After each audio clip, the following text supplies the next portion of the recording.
Some things that I don't see anymore really is the shoe store. And I remember seeing this growing up, in a late 80s, early 90s, and I remember the smell. And there's the shoe stores here and there, and you walk into them, that smell, right, of polish, glue, and leather, right? You just reminiscing about thinking if I was a kid, man, I'd love to sit in that big chair for those who are getting those shoes signed, right?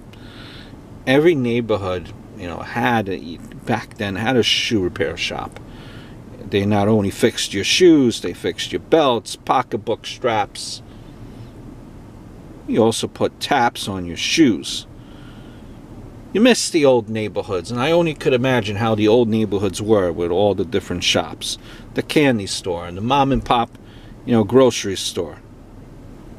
Right? And I guess you could thank big businesses for getting rid of them. You kind of need it, right? In a sense, you might argue, you kind of need this back. Repairing shoes instead of a disposable kind of throw away and buy more type of world. The neighborhood stores had the big discount stores. The neighborhoods were ruined. You could argue by the big discount stores. They brought in kind of by volume and sold their goods for less. And the area, and it literally destroyed the local mom and pop businesses. And just imagine, back then in the winter time, right? Of these mom and pop type of stores, you walk into a store, buy a cup of hot cocoa, and the owner and his wife would just sit you down in a chair and table at your side, a place where you could keep warm and all around the pot belly stove, and kind of fall asleep listening to the old timers who would walk in and just sit down, play checkers, spin their tails. You hear about stories about blizzards and war stories and local gossip.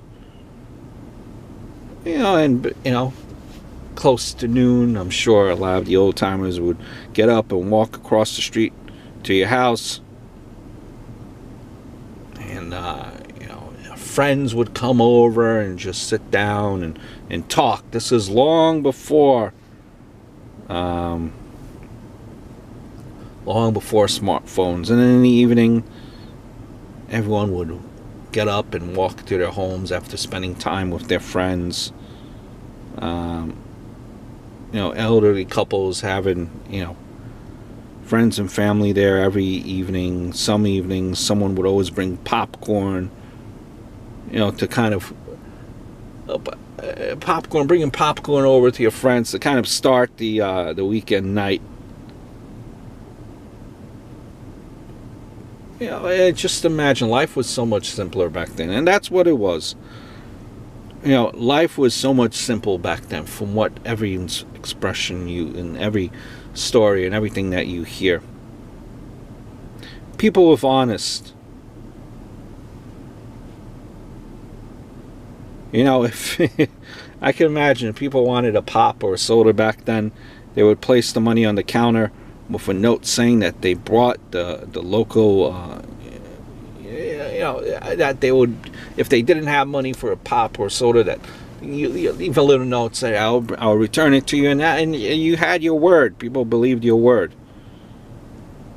Long days just long and gone.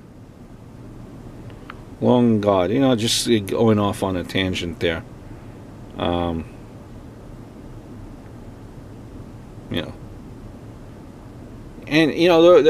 just going back to the repair shops, they were more practical than buying another pair of shoes.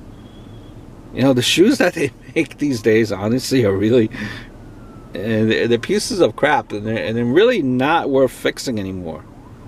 And the reason, I guess, why people had clobbers back in the day is because they used maybe good leather, and those shoes would last you 30 some odd years. right? So times are different now. And people wear taps or cleats. Can't have cleats without a shoe repairman. Saved a lot of shoes and money.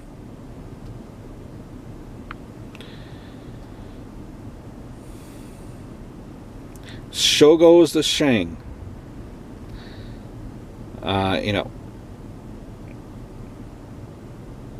Sometimes you can't avoid crap. Wait, that's my saying. Or sometimes the new things are crap.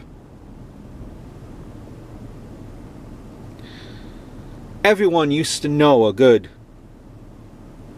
shoe salesman. And I remember the local everything type of shops. Small businesses would line the street. And once you shopped in them a few times, the store owner would greet you by name. It wasn't as convenient maybe as today's some of the mega stores, but a heck of a lot more fun. And craftsmen, seamstresses, bakers all took pride in their small businesses. Hope all is well. Look forward to speaking to you guys very, very soon.